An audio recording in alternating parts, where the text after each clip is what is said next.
बबोरिया आपका success is YouTube channel पर स्वागत करता हूँ। तो आज मैं आपके साथ लेके आया हूँ एक रीजनिंग का सबसे इंटरेस्टिंग टॉपिक। तो हमारा टॉपिक है कैलेंडर। अब टॉपिक शुरू करने से पहले हम देखते हैं कि रीजनिंग सबसे इजी सब्जेक्ट माना जाता है, लेकिन रीजनिंग सबसे इजी होने के साथ साथ हमें उसको कम टाइम में कैसे सॉल्व करना है सबसे ज़्यादा ये मैटर बढ़ता है। बिकॉज हम रीजनिंग का जो टाइम बचेगा वो हम किसी और सब्जेक्ट में देकर हम उस सब्जेक्ट को भी अपना स्ट्रॉन्ग एक बना सकते हैं। तो हम देखते हैं रीजनिंग का सबसे इंटरेस्टिंग टॉपिक कैलेंडर। अब हम इस टॉपिक को कैसे अपना टाइम लगने से बचा सकते हैं, हम उसको कुछ इस तरह से पढ़ेंगे। पहले स्टार्ट करेंगे बिल्कुल बेसिक से और फिर हम इसको सीखेंगे एक बिल्कुल ट्रिक के हम इसको कैसे इतनी शॉर्ट तरीके से निकाल सकते हैं। क्लियर? तो स्टार्ट करते हैं कैलेंडर। अब कैलेंडर शुरू करने से पहले मुझे बताइएगा लीप ईयर और नॉन लीप ईयर क्या होते हैं। अब लीप ईयर की बात करें, leap year and other one is non leap year क्या होता है, हम इसे ऑर्डिनरी ईयर भी बोलते हैं। हम इसे ऑर्डिनरी ईयर भी बोलते हैं।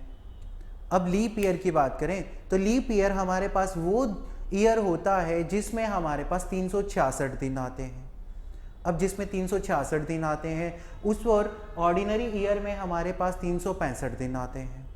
अब इसमें जो एक दिन एक्स्ट्रा होता है वो किसकी वजह से होता है, दिस इज 366 डेज और इसमें आते हैं हमारे पास 365 दिन।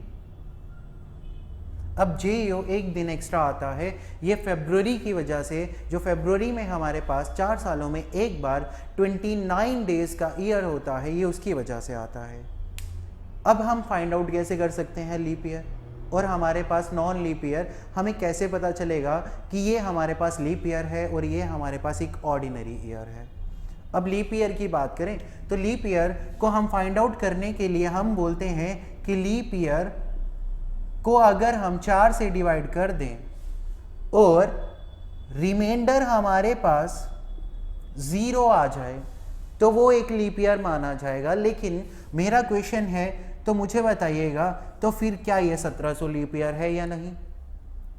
अब 1700 4 से तो पूरे रूप से डिवाइड हो जाता है, लेकिन स्टिल मैं बोलता हूं 1700 is not a leap year.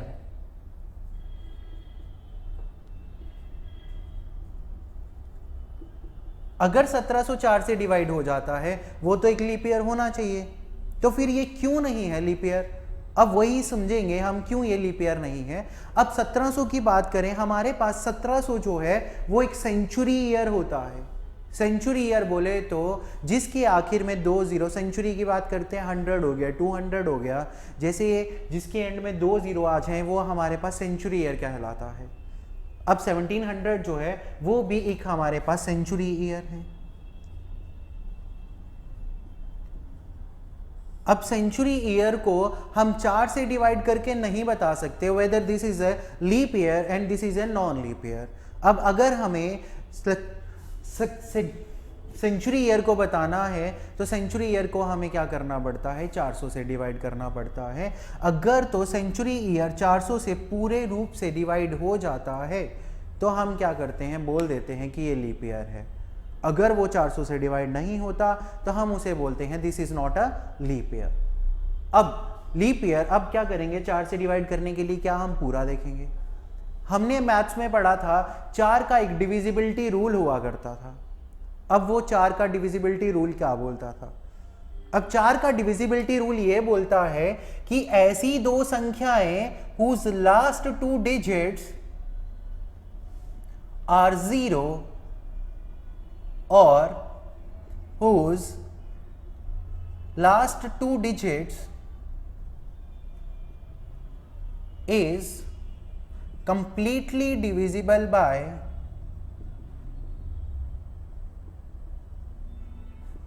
4, ऐसी सारी की सारी संख्याएं क्या होती हैं, 4 से पूर्ण रूप से डिवाइड हो जाती हैं। मेरा कहने का मतलब जिसकी आखिर में 2 जीरो आ जाए या फिर जिसके आखिर की दो संख्याएं बोले तो जिसका ones place and tens place जो है वो क्या हो, दोनों के दोनों संख्याएं 4 से पूरे रूप से डिवाइड हो जाएं, उसे हम क्या बोलते हैं, एक लीप ईयर बोलते हैं, या हम वो बोलते हैं कि वो 4 से पूरे रूप से डिवाइड हो जाएगा। इसकी एग्जांपल देता हूं। लेट्स से ये है हमारे पास 2024। हमें इस पूरे नंबर को 4 से डिवाइड करके नहीं देखना है, हमें क्या करना है, सिर्फ ये संख्याएं को 4 से डिवाइड करके चेक करना है, क्या 24 4 से डिवाइड हो जाता है। अगर तो 24 4 से डिवाइड हो जाता है तो हम बोल देंगे ये जो अपने पास 2024 है ये अपना क्या है, लीप ईयर है। अगर तो ये 4 से डिवाइड नहीं होगा तो हम बोल देंगे this is not a leap year. Clear है? चलते हैं आगे। अब लीप ईयर और ऑर्डिनरी ईयर तो हमने सीख लिया। अब हम ना साइड पे एक लिखते जाएंगे जो हमें याद करना है। हम इतनी ज़्यादा चीज़ें याद नहीं रखेंगे। हमें क्या करना है, एक लीप ईयर पहचानने के लिए हमें 4 से डिवाइड करना है, लेकिन अगर वो सेंचुरी ईयर होगा तो हम क्या कर देंगे, उसी चीज़ को 400 से डिवाइड कर देंगे और हमें पता चल जाएगा दिस इज लीप ईयर और this is non leap year. अब आगे बात करते हैं इसके कि लीप ईयर में हमारे पास कितने और डेज होते हैं। और डेज बोले तो हमारे पास कितने शेष दिन होते हैं। अब शेष दिन क्या होते हैं? शेष दिन वो दिन होते हैं, हम पहले पूरे दिनों को हफ्तों में बांट देते हैं। अब लेट से मेरे पास 10 दिन है। अब 10 दिनों में से मैं उसका एक वीक बना सकता हूं। अब हमारे पास 366 दिन है लीप ईयर में। अगर मैं इसके और डेज बनाऊं तो मुझे 7 से इसको डिवाइड करना पड़ेगा।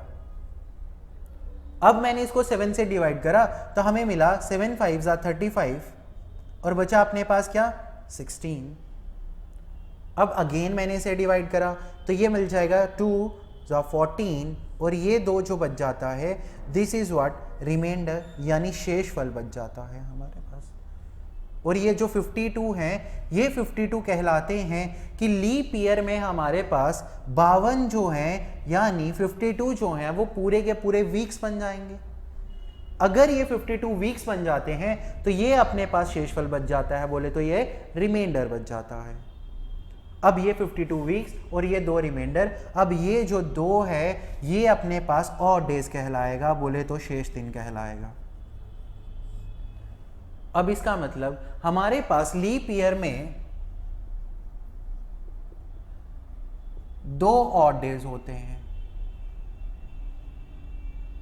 अब आपको बस इतना सा कंटेंट याद रखना है, इसीलिए मैं ये साथ साथ में बनाते जा रहा हूं ताकि हमें इतनी राम कहानी ना पढ़नी पड़े। हम बिल्कुल एक छोटे से तरीके से बिल्कुल प्रिसाइज्ड मैनर में अपने कैलेंडर को रिवाइज कर लेंगे जब हमारा एंड में कैलेंडर खत्म होगा।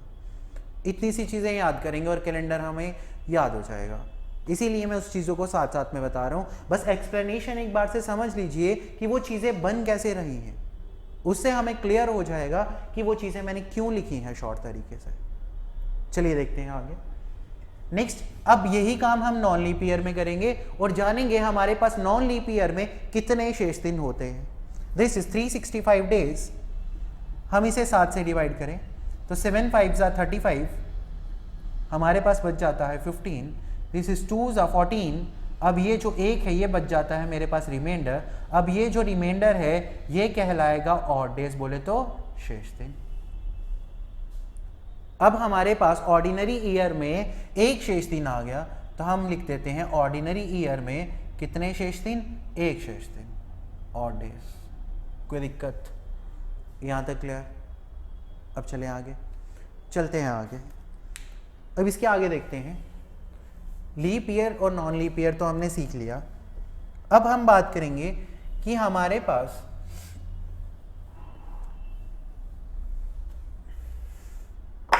अगर मैं अपने 100 साल की बात करूं, अब ये कौन से 100 साल हैं? ये वो 100 साल रहे होंगे जो सबसे पहले आए होंगे।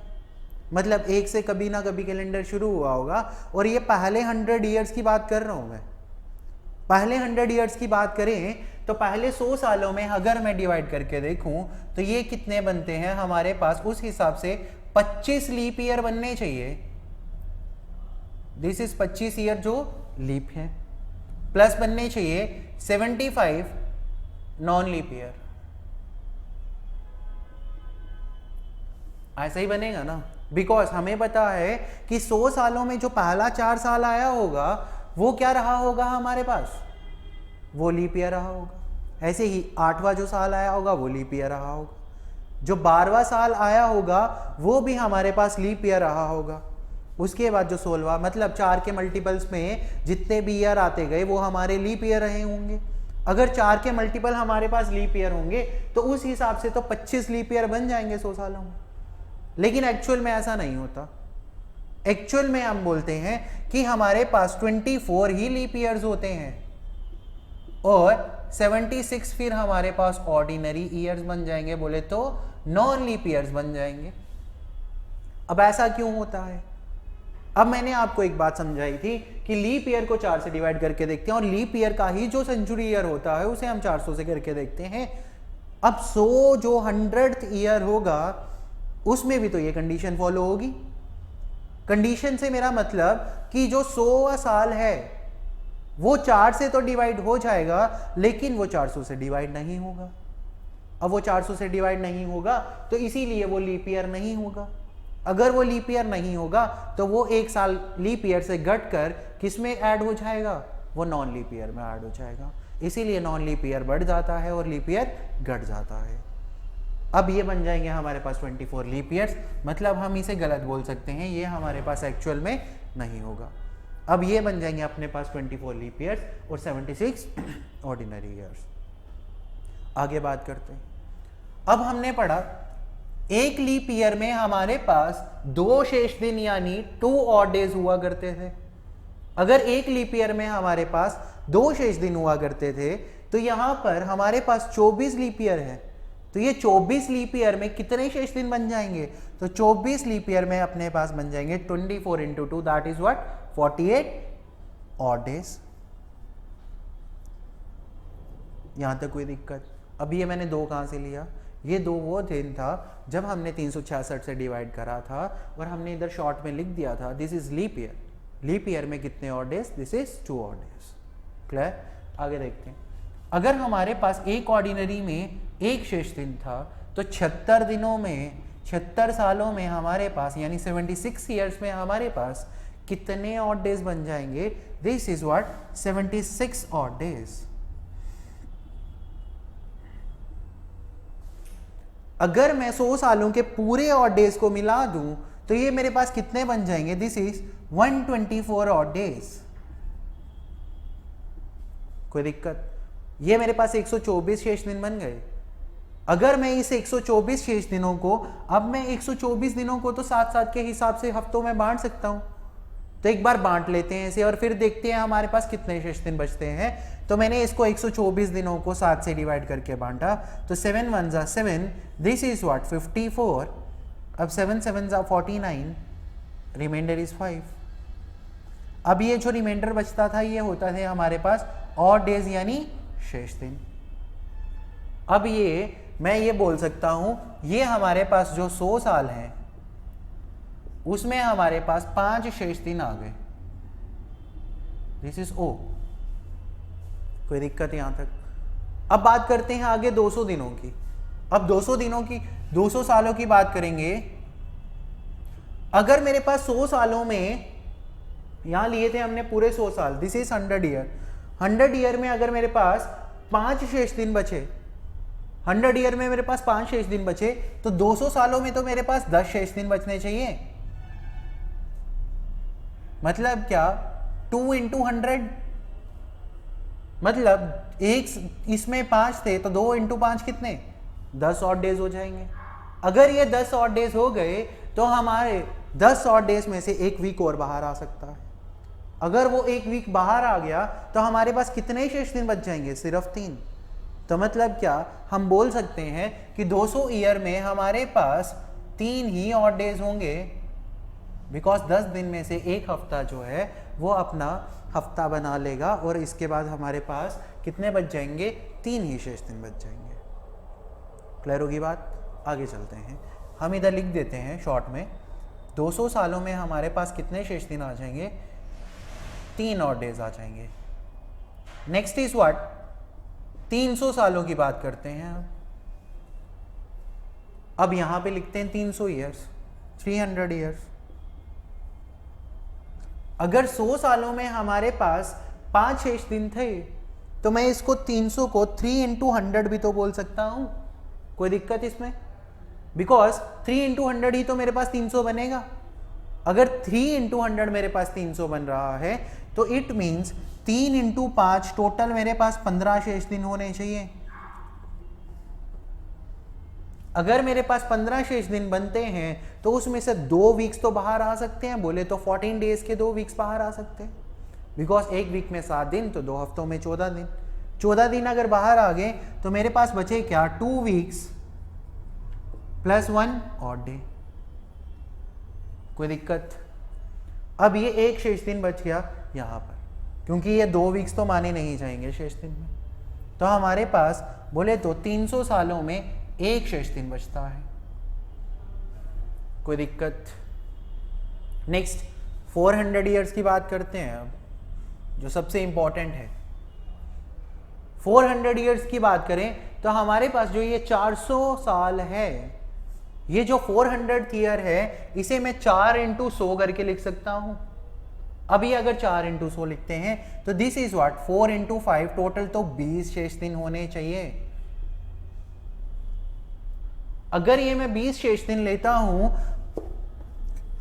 तो एक बात सीखते हैं यहां पर।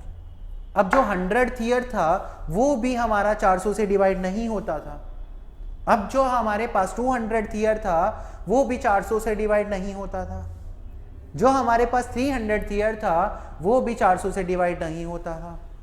लेकिन ये 400th ईयर जो आया है ये तो 400 से पूरा का पूरा डिवाइड हो सकता है। एक बार करके देखो तो हो जाएगा। अगर ये 400 से डिवाइड हो जाएगा तो इसमें तो लीप ईयर के हिसाब से दिन आने चाहिए, और हमने पिछले के अकॉर्डिंगली उसमें तो ऑर्डिनरी ईयर के हिसाब से लिए।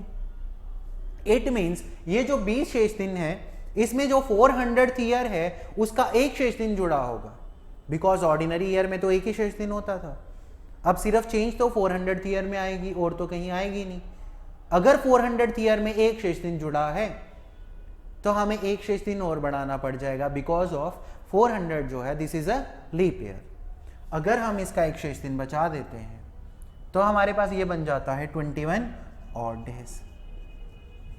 अगर 21 शेष दिन बच गए तो हमारे पास बन गए कितने? 3 हफ्ते। अब 3 हफ्ते पूरे के पूरे बन जाएंगे तो अपने पास शेष दिन तो कोई भी नहीं बचने वाला, बोले तो 0 ऑड डेज होते हैं। अब 0 ऑड डेज बन गए अपने पास कितने? 400 सालों के। तो हम लिख देते हैं यहां पर 400 सालों के कितने शेष दिन? 0 ऑड डेज। कोई दिक्कत? आगे देखते हैं। अब ये कहां पर काम आएगा? इतनी जो मैंने बढ़ा दिया ये कहां पर काम आएगा? ये बस वहां पर काम आएगा जब हमें पूछा गया ये 1700 सालों में हमारे पास कितने शेष दिन होंगे। 2800 या 2900 ईयर्स में कितने शेष दिन होंगे मुझे नहीं पता, मुझे बताना है। अब मैं वो कैसे बताऊंगा? अब मुझे बताने के लिए क्या करना पड़ेगा? मुझे इसको ब्रेक करना है सबसे पहले 400 के मल्टीपल में। हमेशा 400 का मल्टीपल रहेगा, मतलब अगर इसके पास जो भी 400 का मल्टीपल आता है उससे मुझे इसको ब्रेक करना पड़ेगा। तो मैं इसको 600 प्लस 100 लिख सकता हूँ, कोई दिक्कत? अगर हमने पढ़ा 400 सालों में अपने पास कोई भी शेष दिन नहीं होता था, मीन्स 0 ऑड डेज होते थे, तो हमारे पास 400 के जितने भी मल्टीपल आएंगे उसमें भी 0 शेष दिन रहेगा। बोले तो 1600 में कितने शेष दिन? 0 शेष दिन। और 100 में टोटल कितने शेष दिन यानी ऑड डेज होते थे? 5। इसमें 5 ऑड डेज तो इसमें 5 हो जाएंगे, टोटल इसमें कितने ऑड डेज? 5 ऑड डेज हो जाएंगे। क्लियर होगी बात? एक बार इसको देखते हैं, इसके पास में कौन सा शेष दिन मतलब आ रहा था? इसमें भी 400 का मल्टीपल इसके पास आता है 2800। अब 2800 में अगर मैं 100 जोड़ दूं तो मेरी बात बन जाएगी। अब 400 का मल्टीपल मतलब 0 शेष दिन, और 500 के लिए हमने पढ़ा था 5 शेष दिन, तो टोटल कितने शेष दिन हो जाएंगे? 5 ऑड डेज हो जाएंगे। कोई दिक्कत?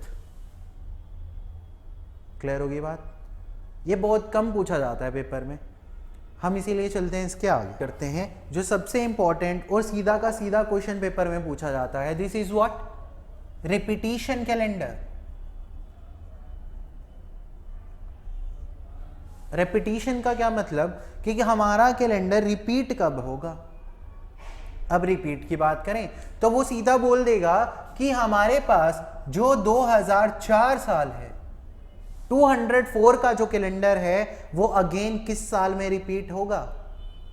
सिमिलरली वो ऐसा बोल देगा 1944 का कैलेंडर कब रिपीट होगा। वैसे ही वो ये पूछ लेगा 2003 का कैलेंडर कब रिपीट होगा। तो हम क्या करेंगे, हमें सबसे पहले स्टेप पे क्या करना है, हमें चेक करना है कि जो हमारे पास नंबर दिया गया है, जो ईयर दिया गया है, क्या वो लीप ईयर है या वो एक ऑर्डिनरी ईयर है। अगर तो वो लीप ईयर हुआ तो उसमें हम लीप ईयर का तरीका लगा देंगे, अगर वो ऑर्डिनरी हुआ तो हम उसे ऑर्डिनरी की तरह सॉल्व करेंगे। वो देखते हैं किस तरह से सॉल्व करेंगे उसे। अब ये 2004 है। अब मुझे बताइएगा ये 2004 क्या लीप ईयर है? जी हाँ, बिल्कुल लीप ईयर है, क्योंकि ये 4 से पूरी रूप से डिवाइड हो जाता है। अगर मैंने इसको 4 से डिवाइड कर दिया तो means this is a leap year है। अगर ये लीप ईयर है तो लीप ईयर का एक सिंपल सा फंडा होता है। अब वो सिंपल सा रूल क्या होता है कि लीप ईयर में हमेशा क्या होता है, जो कैलेंडर है वो 28 सालों के बाद रिपीट होता है। This is as simple. अब क्या करना है, जो भी लीप ईयर होगा हमने उसमें 2004 में 28 साल को ऐड कर देना है। अब ये मैंने 28 साल ऐड कर दिए, ये बन गया मेरे पास 2032। सिमिलरली ये भी हमारे पास पहले 4 से डिवाइड करके देखा, अगर तो ये लीप ईयर आ गया तो हमने क्या करा, 1944 को 28 ऐड कर दिए। अब मैंने इसको 28 ऐड कर दिए तो मुझे मिला जो मेरा रेपिटिशन कैलेंडर है, मतलब 2004 का जो कैलेंडर है वो 2032 में रिपीट होगा, 1944 का कैलेंडर 1972 में रिपीट होगा। आगे देखते हैं, अगर वो नॉन लीप ईयर हुआ, अगर वो लीप ईयर नहीं हुआ, यानी अगर वो नॉन लीप ईयर हुआ तब क्या होगा, तब हमें काम आएंगे ये जो अपने ऑड डेज लिखे थे हमने। दिस इज व्हाट, अपने पास जो एक हमारे पास लीप ईयर है और ये जो हमारे पास ऑर्डिनरी ईयर है। अब बात करते हैं आगे, ये नॉन लीप ईयर है, हम स्टार्ट करेंगे यहां से अपने ऑड डेज गिनना। अब 2003 में हमारे पास अगर ये ऑर्डिनरी ईयर है तो ऑर्डिनरी में एक शेष दिन आएगा, मतलब इसमें तो एक शेष दिन होगा। अब ये तब तक बनाते जाना है जब तक हमारे पास ऑड डेज 0 ना हो जाए। अब वो ऑड डेज 0 कब होंगे, अब ऑड डेज वो 0 तब होंगे जब या तो वो 14 मिलकर बन जाए या तो 7 मिलकर बन जाए, मतलब बोले तो वो वीक्स बना दें। अगर वो वीक्स बना देंगे तो हमारे पास वो 0 ऑड डेज बन जाएंगे। बोले तो ये 2004 है, 2004 जो है वो लीप ईयर है, तो इसमें कितने शेष दिन बन जाएंगे, 2 शेष दिन बन जाएंगे। 2005 है, उसमें कितने शेष दिन बन जाएंगे, 1 शेष दिन बन जाएगा। 2006 में ऐसे ही 2 शेष दिन बन जाएंगे। अब गिनते हैं यहाँ पर थोड़ा सा, इसमें एक 2006 में सॉरी एक ही बनेगा because this is not a leap year. अब ये बन जाएंगे 3, 4 और ये 5। क्लियर। 5 के बाद चलते हैं 2007, इसमें कितने, 1, 5 और ये कितने हो गए, 6 हो गए। 6 के बाद हमारे पास एक की जरूरत है कि अगर 6 से 7 बन गए तो हमारे पास जो अपने ऑड डेज हैं वो 0 हो जाएंगे बिकॉज वो वीक बना देगा। लेकिन हमारे पास नेक्स्ट ईयर है 2008। अब 2008 जो है वो तो लीप ईयर है और लीप ईयर में हमारे पास 2 शेष दिन होते हैं। अगर इसमें 2 शेष दिन होते हैं तो इस 2 शेष दिनों अगर मैं ऐड कर दूं तो यहाँ पर तो 6 के बाद सीधा वो 8 पहुँच गया, तो मतलब 7 आए ही नहीं। जब 7 नहीं आएंगे तो हमने 14 तक काउंट करने हैं, क्योंकि 14 पे भी एक पॉसिबिलिटी बन सकती है 0 की, तो बना दीजिए। 2009 में कितने, 1 हो जाएंगे। 2010 में कितने, एक शेष दिन 2011 में कितने, एक शेष दिन 2012 में कितने, 2 शेष दिन। एक बार काउंट कर लेते हैं, 9, 10, 11, 12 और 13, एक की ज़रूरत है। आगे 2013 जो है उसमें एक शेष दिन हो जाएगा। अब 2013 में एक शेष दिन हो गया तो मेरे पास टोटल 14 खत्म। 14 का मतलब यहाँ तक ऐड होके मेरे पास 14 ऑड डेज बन गए। अगर मेरे पास ये 14 ऑड डेज बन गए, इट मीन्स हमारे पास जो ऑड डेज हैं वो बन गए 0। अब वो 0 ऑड डेज बन गए, इसका मतलब हमें ये वाला ईयर नहीं लेना है, जहां पर 14 बनेंगे वो वाला ईयर नहीं लेना है। हमें क्या करना है, इसके आगे वाले ईयर को बोल देना है कि this is the repeating year और repeating calendar for the year 2003। मतलब 2003 का जो रिपीटिंग कैलेंडर है वो 2014 होगा। क्लियर है? अब ये हर बार तो ऐसा नहीं बनेगा, कभी कभी वो 7 पर भी कंप्लीट हो जाएगा और कभी कभी बहुत रेयर टाइम्स होता है कि 2003 का कैलेंडर जैसे बना कि वो 14 तक जाएगा, वो 14 तक पहुंचेगा। क्लियर है बात? कोई दिक्कत? चलते हैं आगे।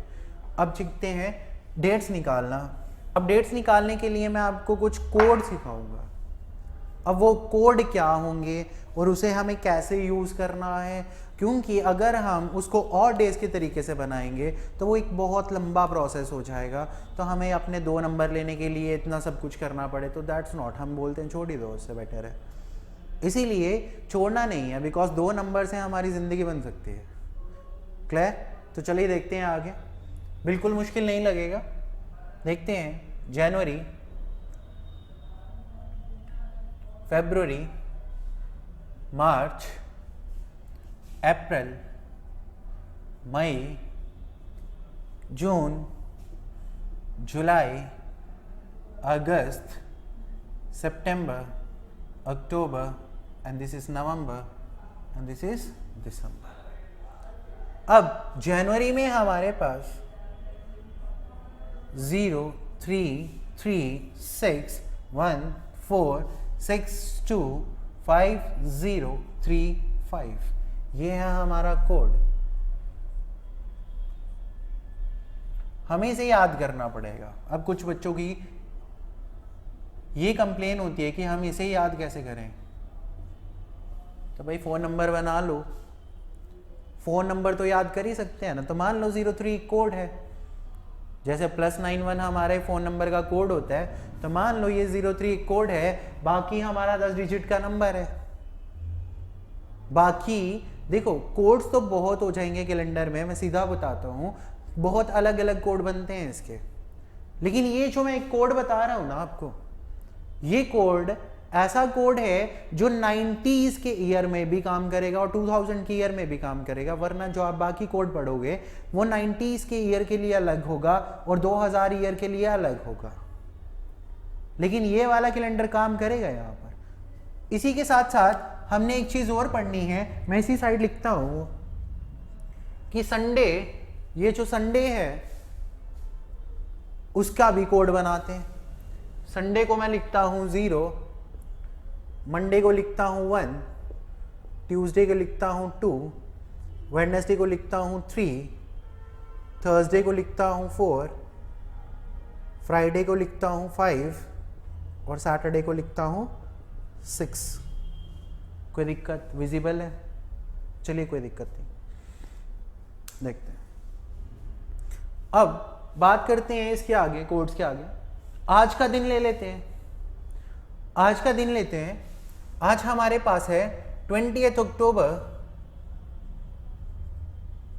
2018, 2018 ही है। आगे बात करते हैं। हमारा भारत कब आज़ाद हुआ था, ये तो सबको पता होना चाहिए। 15 अगस्त 1947 को ही हुआ था ना? बिल्कुल हुआ था। चलिएगा आगे। 20 अक्टूबर 2018 की बात करते हैं। आज है वो डेट, तो हम दोनों को एक साथ बनाना सीखेंगे और देखना बिल्कुल सिंपल सा। अब इसको मिस मत करना, बिकॉज यही हमारा सबसे इंपॉर्टेंट रहेगा। सबसे पहले क्या ले लिया? अपनी डेट ले ली हमने। कोई दिक्कत यहाँ तक? उसके बाद मंथ का कोड ले लिया। मंथ का कोड यानी अक्टूबर, अक्टूबर को यहां से लिखा, ये क्या बना मेरे पास 0, अक्टूबर का कोड 0 लगा दो यहां पर। अब अक्टूबर का कोड 0 लगा दिया मैंने। आगे बात करते हैं 2018 की। अब हमने ईयर के लास्ट 2 डिजिट्स लेने हैं। सिमिलरली यहां भी वही काम करना है, साथ साथ में डेट ली मैंने 15। अब मंथ का कोड यानी अगस्त का कोड, अगस्त का कोड मैंने यहां से उठाया, कितना 2 आ गया। अब इसका 2 मैंने लिख दिया इधर, कोई दिक्कत। आगे ईयर, ईयर के लास्ट 2 डिजिट्स बोले तो कितने 47, तो मैंने 47 लिख दिया यहां पर। अब इधर भी मुझे 18 लिखना था, लेकिन ये बात याद रखनी है अब जो बोलने जा रहा हूं कि 90s के ईयर में हम सीधे के सीधे लास्ट 2 डिजिट्स ले लेते हैं, लेकिन 2000 के केस में हम ऐसा नहीं कर सकते। हमें क्या करना है, ईयर के लास्ट 2 डिजिट्स में 100 को ऐड कर देना है। अब ये बन जाएगा मेरे पास 18 प्लस 100 दैट इज व्हाट 118, 118। अब हमें क्या करना है, 118 को 4 से डिवाइड करके चेक करना है। अब 118 को जब मैं 4 से डिवाइड करूंगा तो मुझे क्या मिल जाएगा, 4 2 ज़ा 8, दिस इज व्हाट 38, 9 ज़ा 36, 2 रिमाइंडर। अब हमें रिमाइंडर नहीं चाहिए, हमें क्या करना है, ये जो भाग्यफल बोले तो जो क्वोशिएंट होता है सिर्फ वही लेना है। दिस इज व्हाट 29, ये बन जाएगा अपने पास क्वोशिएंट। कोई दिक्कत, यही स्टेप यहाँ पर भी रिपीट कर दीजिए। ये बन जाएगा अपने पास 47 को अगर मैं 4 से डिवाइड करता हूँ, 11 ज़ा 44, रिमाइंडर इज 3, जो कि मुझे नहीं चाहिए था। मुझे क्या चाहिए था, ओनली भाग्यफल बोले तो क्वोशिएंट। फिर हमें सबको ऐड कर देना है। जब मैंने इसको ऐड कर दिया, दिस इज व्हाट 7, ऊपर 1 आ जाएगा। जब ये 1 आ जाएगा, 1 carry, 2 + 1 is 3, 4, 4 + 2 is 6 and this is 167। कोई दिक्कत, आगे चलिए। यहां पर ऐड करके देखता हूं, ये कितना 14 और ये 15, एक कैरी आ गया, यहां पर भी एक कैरी था, 2 6 एंड दिस इज 7। कोई दिक्कत नहीं है, चलिएगा आगे। और लास्ट स्टेप हमारा, हमें क्या करना है, इसको 7 से डिवाइड करके चेक करना है। अब मैंने इसको 7 से डिवाइड किया तो दिस इज 2 ज़ा 14, दिस इज व्हाट 27। अब 7 3 ज़ा 21, रिमाइंडर इज व्हाट 6। अब ये जो रिमाइंडर आया, हमें इस रिमाइंडर को इधर से चेक करना है। अब ये 6 कोड किसका था, सैटरडे का था। अब ये जो 6 कोड सैटरडे का था, इसका मतलब 6 की वजह से इसका वो दिन क्या रहा होगा, सैटरडे। और आज क्या है, आज भी सैटरडे है। चेक कर लीजिए कैलेंडर में, सैटरडे ही है, बिल्कुल सही आ गया। चलेगा, इसको भी चेक कर लेते हैं एक बार। 75 को 7 से डिवाइड करेंगे तो 10 ज़ा 70, रिमाइंडर इज व्हाट 5। अब ये जो रिमाइंडर आया, इसे भी हमें यहाँ से चेक करना है। और जब मैंने इसको यहाँ से चेक किया तो मुझे मिला कि रिमाइंडर जिसका 5 था उसका फ्राइडे, 5 कोड किसका था, फ्राइडे का था। तो बिल्कुल हमारा भारत किस दिन आज़ाद हुआ था, फ्राइडे को हुआ था। ओके देन, ये था आपका कैलेंडर का पूरा पार्ट। क्लियर है? Then thank you.